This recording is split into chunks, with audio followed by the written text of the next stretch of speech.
My mom and I had no idea how my father actually passed away. We only learned the full story after a lawyer told me I needed to start digging for clues. What I uncovered was a hidden house fire, dangerous smoke, and a series of events that completely changed our family. This video walks through everything that happened, the important lessons I learned about fire safety, and what really matters when caring for aging parents. If you have elderly family members, I believe this story will stay with you. Stick around till the end, there are some powerful takeaways here. Last month, my mom received a call from a neighbor that left her in shock. My dad had already passed away. At the time, we didn't even know. We later found out that while Dad was living alone, my brother had rented out his house without telling us anything. Mom wanted answers and was ready to take legal steps, so I found a lawyer. But the lawyer said we couldn't move forward without solid facts. You need the exact date and cause of death, so start by talking to neighbors and checking with hospitals. I spent several difficult days searching for information. One neighbor gave me the cremation date. That became my biggest clue. Piece by piece, the story started coming together. What we discovered left both me and my mom deeply saddened. We had known nothing about any of this while it was happening. Here's what actually took place. One night last year, Dad was smoking in bed. A cigarette accidentally ignited the mattress.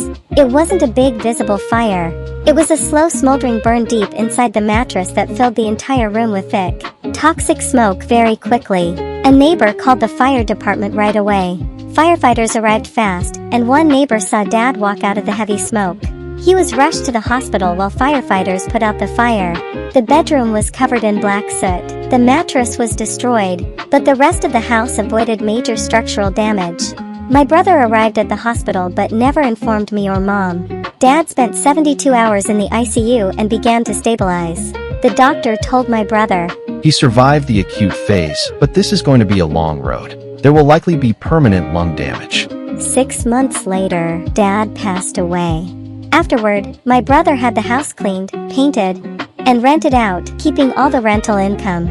We only learned the full story much later. The clearest explanation of Dad's condition came from the neighbor who took him to the hospital. Doctors had said the hot smoke had severely burned the lining of his airways.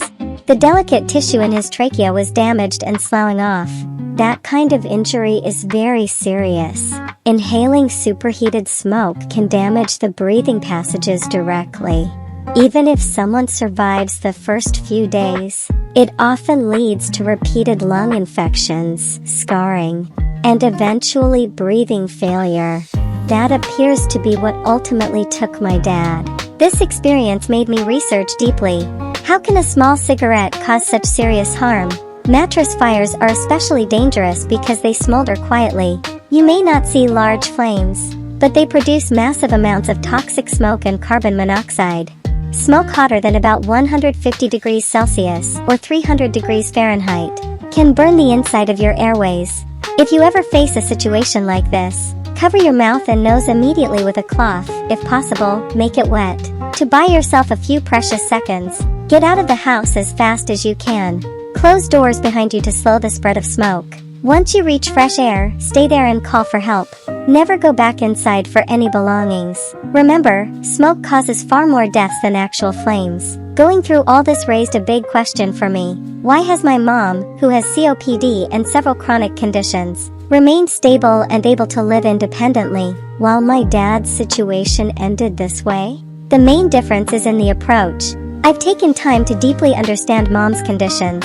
I watch for triggers, pay attention to weather changes, and focus on keeping her active and independent. I've learned that long periods of bed rest can be harmful for many older people. When we do need hospital care, I stay closely involved with the doctors. From what I gathered, my brother only got involved during emergencies, and didn't maintain ongoing communication or follow-up. That made a real difference. Caring for elderly parents needs both practical support and emotional connection. Loneliness and isolation can be as risky as any medical condition. That's one reason I keep Mom living with me. Regular conversations and presence truly matter. After learning the complete truth, Mom decided not to pursue strong legal action against my brother. She wants to handle things peacefully as a family.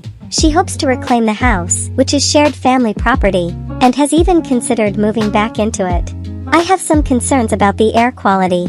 and living conditions there for her health, especially with her lungs. My home is newer and cleaner, but I'm letting her make this decision on her own. As for me, I've been dealing with unemployment during all of this, but my cousin is currently helping me explore job opportunities through his network. We don't know exactly how things will unfold, but we're staying hopeful and trusting that better days are ahead. If you made it this far, thank you sincerely. Sharing this story wasn't easy, but I hope the lessons about fire safety and elder care can help other families.